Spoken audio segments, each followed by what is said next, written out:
Have you ever felt like you're fighting a battle that seems impossible to win? Maybe there's something in your life, something subtle yet powerful, that keeps pulling at your heart, whispering lies about who you are and what will make you happy. For many of us, one of the hardest battles we face is the struggle with lust. Whether it's through media, relationships, or even our own thoughts, lust can creep into our lives without warning, leaving us feeling defeated, ashamed, and so far from God. But here's the good news. Victory is possible. When we invite Jesus into the fight, he doesn't just stand beside us, he fights for us. Let me start by saying this, and I want you to hear this deep in your soul. If you've ever struggled with lust, you're not alone, not even close. The Bible tells us in 1 Corinthians 10:13, "No temptation has overtaken you except what is common to mankind." Did you catch that? Your struggle isn't unique. It's part of being human. What makes all the difference is how we respond to it. The enemy wants you to believe that lust defines you, but God says otherwise. He sees you as his beloved child, created for freedom, purpose, and joy. Let's talk about how to walk out of bondage and step into the freedom Christ offers. Lust doesn't just happen overnight.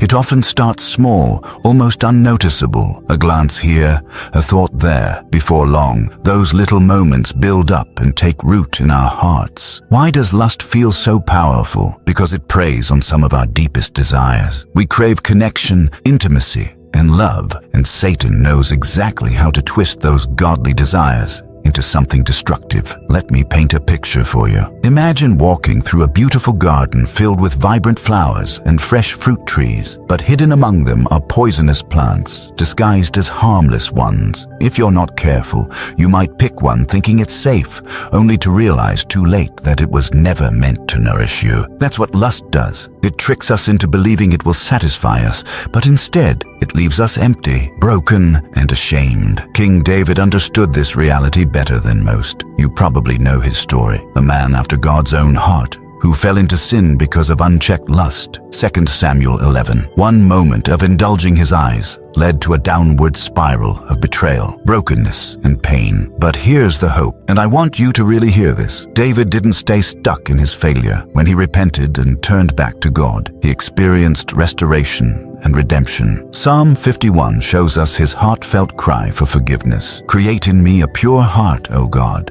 and renew a steadfast spirit within me." Friends, God didn't turn away from David, and he won't turn away from you either. His arms are open wide, ready to embrace you no matter where you've been. Now, let's get practical. How do we move from temptation to victory? The first thing we need to understand, and I mean really grasp this, is that overcoming lust isn't about trying harder or relying solely on our willpower. It's about surrendering our weakness to God and allowing him to transform us from the inside out. One of my favorite passages in Scripture is Galatians 5:16, where Paul writes, "So I say, walk by the Spirit, and you will not gratify the desires of the flesh." Walking by the Spirit means staying connected to God daily through prayer, reading his word, and spending time in worship. It also means being intentional about guarding our minds and hearts. Philippians 4:8 reminds us, "Whatever is true, whatever is noble, whatever is right, whatever is pure, whatever is lovely, whatever is admirable, if anything is excellent or praiseworthy, think about such things." Let me give you an example that might hit home. Imagine you're scrolling through social media and suddenly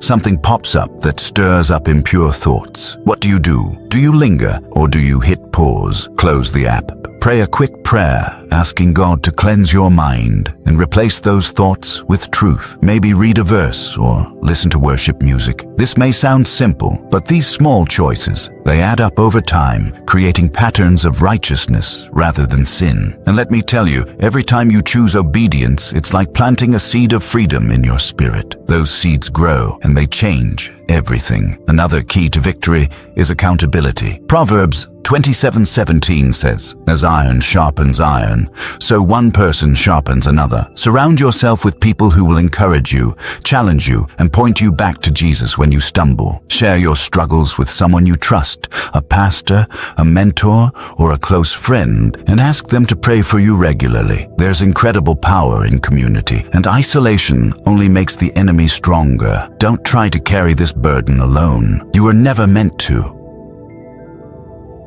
When we choose to fight against lust, we're not just resisting sin, we're embracing the abundant life Jesus came to give us. John 10:10 says, "The thief comes only to steal and kill and destroy. I have come that they may have life and have it to the full." God doesn't want you living under the weight of shame and guilt. He wants you free to experience real intimacy, free to pursue your calling, and free to reflect His glory to the world. Remember, victory doesn't mean perfection. There will still be days when temptation knocks at your door, but you don't have to open it. James 4:7 gives us a powerful promise. Submit yourselves, then, to God. Resist the devil, and he will flee from you. Submitting to God looks like running to Him in humility every time you fall. Resisting the devil looks like standing firm in faith, knowing that greater is He who is in you than he who is in the world.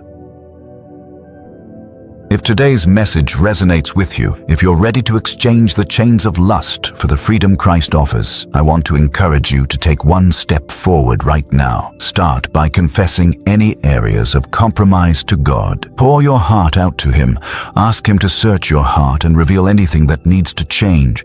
Then, commit to renewing your mind daily by filling it with His truth. And finally, reach out to someone who can walk alongside you in this journey. Friends, you are made for more than a life of bondage. You are made to shine brightly for Jesus, reflecting His purity and love to everyone around you. Will you join me in declaring that today is the day you say no to temptation and yes to victory? Type Amen in the comments. If you receive this word today, let it be a declaration of faith, a reminder that no matter where you've been, God is ready to lead you into freedom. You are loved, you are forgiven, and you are called to live victoriously in Him. Amen. Say it with me. Amen.